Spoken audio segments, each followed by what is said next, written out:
É, a gente aqui está ao vivo e precisa ser muito célere no pensamento. Eu não diria que você está equivocado, jamais. A leitura está correta, evidentemente, Pavinato.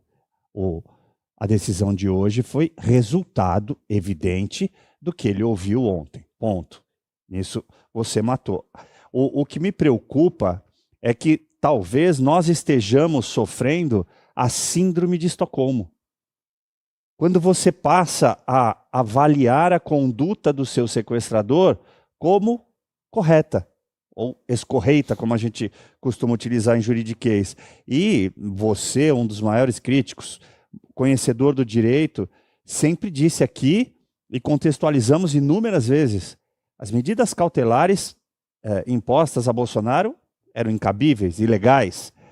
A própria prisão, da maneira como aconteceu, é ilegal, primeiro porque não teve trânsito em julgado, segundo porque o processo ao qual foi submetido Jair Bolsonaro é eivado em uma quantidade absurda de nulidades e também de ilegalidades, decisões que ele reiteradamente submete a si mesmo como precedente. Então, dessa forma, eu separaria, Pavi, a razão quando você diz, olha, provocaram. Entendo que ali muitos discursos chegaram a passar um pouco do ponto do razoável, até mesmo para a população que estava lá ouvindo, que tem ido às manifestações recorrentemente, e como você muito bem disse no texto, esperando que algo aconteça, e infelizmente não acontece, mas eu entendo que seja necessário a gente separar isso, precisa deixar muito claro. O Alexandre de Moraes tem um sequestrado, né? Ele tem ali um torturado de estimação, que ele, como se tivesse um torniquete na perna de Bolsonaro, ele continua apertando esse torniquete, talvez na intenção de um dia esgotar o sangue em pelo menos um dos membros. Quanto a essa atividade política, ele tem razão, o Alexandre de Moraes, mas não razão para alegar outros tipos de cautelares, outros tipos de tortura que ele tente implementar.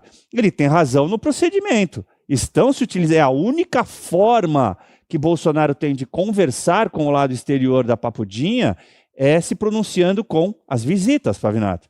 E isso qualquer preso acaba fazendo. Fala com familiares, fala com os advogados. Nós, como advogados, temos essa prerrogativa e faríamos se fosse o caso.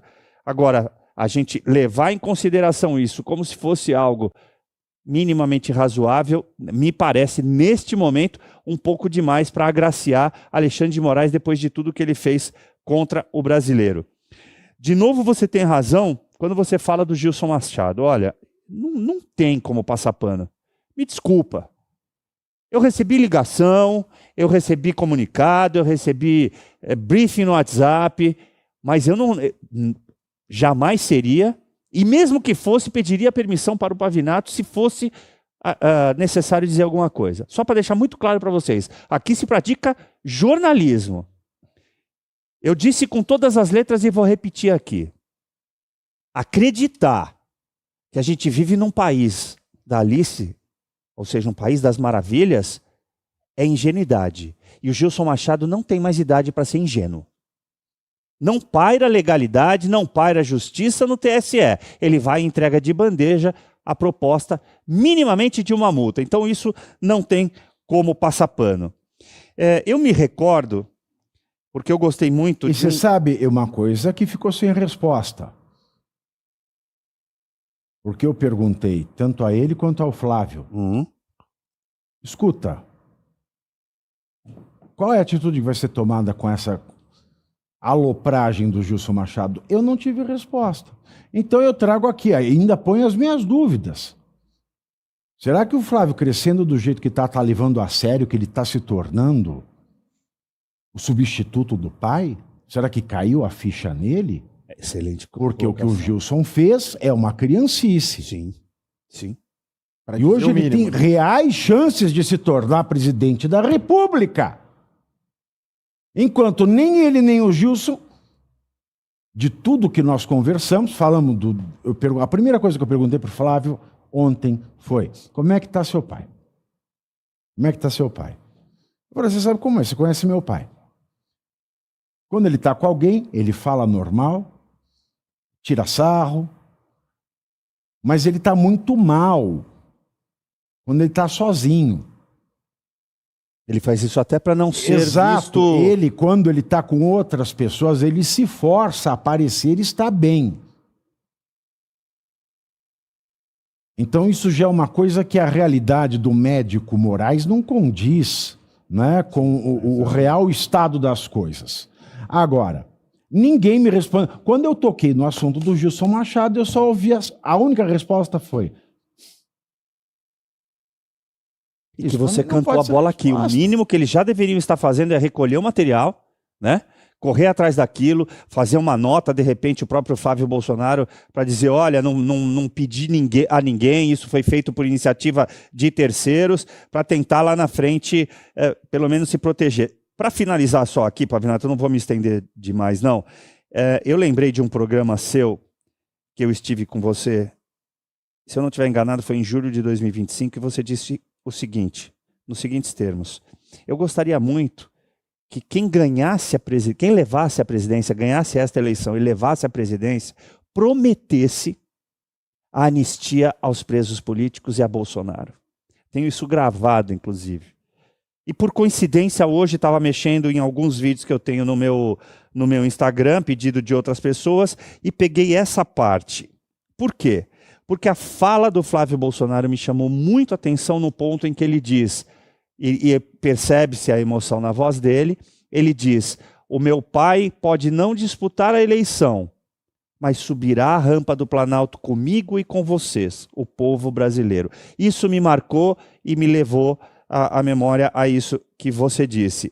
E quando a gente entende quão importante é isso e quão a sério ele está levando esta missão, me parece realmente que você tem razão, que essa parte do quanto mais cresce, maior o alvo nas costas, não esteja sendo levado a sério por ele e pela equipe. Exato. Ó, Bolsonaro, João, ele é preso político. Fato. Mesmo se ele tivesse engendrado um golpe, tentado dar um golpe armado, só o fato dele não ter sido julgado de acordo com o devido processo legal faz dele um preso político. E não é o caso do golpe e também não é o caso do devido processo legal. Se ele não teve devido processo legal, não teve, e é um preso político, ele é um injustiçado. A gente sabe que ele é a máquina de votos da direita. A gente vê pelos outros candidatos que têm os seus nomes na pesquisa. Aí muita gente diz: o Alexandre de Moraes, ele sentiu, etc. A manifestação foi boa para isso. Foi boa para quê? Na semana passada, eu fiquei entre São Paulo e Brasília a semana inteira. E eu vou dar um pequeno resumo das coisas do último mês de fevereiro. O Moraes recebeu a Michele Bolsonaro. O Moraes foi cordial com a Michele Bolsonaro. Moraes prometeu pensar bem na questão da prisão domiciliar. Até o Toffoli, e eu falei com muitos interlocutores do gabinete do Toffoli, até o Toffoli estava incentivando Alexandre de Moraes a conceder, a eliminar o pedido de domiciliar ao Jair Bolsonaro. Então você tem todo esse movimento, esse trabalho de um mês. O Flávio Bolsonaro, enquanto candidato indicado pelo pai, na mesma semana passada, ele passou na frente do Lula em 2 pesquisas diferentes, sem manifestação. Então nós tínhamos, na semana passada, a seguinte situação. Sem manifestação, o Flávio ultrapassou o Lula em 2 pesquisas totalmente diferentes e divorciadas. E havia esse movimento em Brasília, no qual até o Toffoli estava debatendo com o seu amigo Moraes, dá logo esta domiciliar ao Bolsonaro. Aí vem essa manifestação. Para quê? Zé Pavinato, o que me...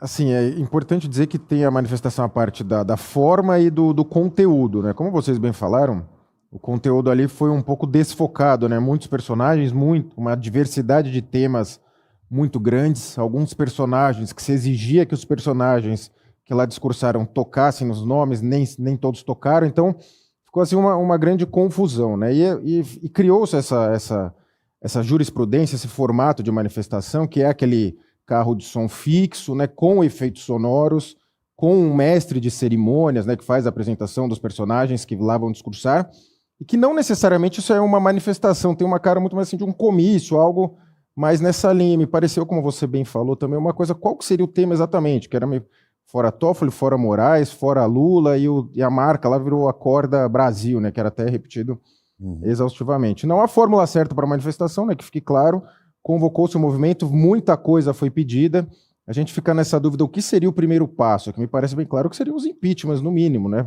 O Davi Alcolumbre dá andamento aos processos de impeachment, algo nessa linha, mas assim, há uma vagueza, né, de atuação. Todo mundo fez discursos muito fortes, mas qual que foi o resultado prático, por exemplo, hoje, ou que vai ser amanhã no Congresso? A gente vai avançar com algum pedido de impeachment de ministro? A CPMI vai quebrar o sigilo de alguém? Exatamente. O que está acontecendo a partir de hoje em Brasília? Qual é a diferença do Brasil? Nenhuma. Estão fazendo obstrução? Não. Vamos pautar impeachment? Não. Então eu não entendi também, porque me parece que no mínimo impeachment, o que está se dizendo é que o Alcolumbre vai ajudar a derrubar a questão das quebras de sigilo que a CPMI aprovou. Então, me parece que esses personagens ainda aparentam conforto ali, cometendo abuso no seu poder. Então, assim, era preciso uma estratégia clara. Ó, vai ter essa manifestação e no dia seguinte estaremos todos no STF ou no Congresso com o pedido tal, protocolando, todos juntos aqui com a Acorda Brasil, fora Moraes, sei lá qual seria o logo, né, que precisa dessa comunicação verbal, visual, dessa marca, é importante até para mexer as massas. Então, me parece que faltou o pedido principal. Eu não acho ruim ter um slogan, eu não acho ruim ter um movimento. Eu acho que tem que ter, exatamente. Eu acho que tem que ter, é bom, é saudável, mas tudo tem timing. Perfeito. A caminhada do Nicolas teve timing. Agora, essa manifestação não teve timing. Não. Essa manifestação foi assim, foi a mulher cagando no mato e escorregando na pedra, caindo de bunda. Agora eu entendi onde você quis chegar. Sensacional. Sensacional, Pavinato. Ela subiu na pedra, cagou e caiu de bunda. Porque nós estamos vindo de uma semana em que duas pesquisas, Atlas Bloomberg, não tem nenhuma relação com o Murilo Hidalgo do Paraná Pesquisa. Nada. Zero. São dois mundos diferentes. Tanto uma quanto a outra mostram que o Flávio Bolsonaro, neste mês, ultrapassou o Lula. Sem manifestação. E uma das coisas que ajudou muito esta conscientização da direita em torno de um candidato foi a caminhada do Nicolas. É por isso que eu falo, timing é tudo. Timing é tudo numa peça de teatro, num romance, até na vida real. Oh, sim, claro. Numa piada. Porque a política é um espetáculo. Sim. E o timing é essencial.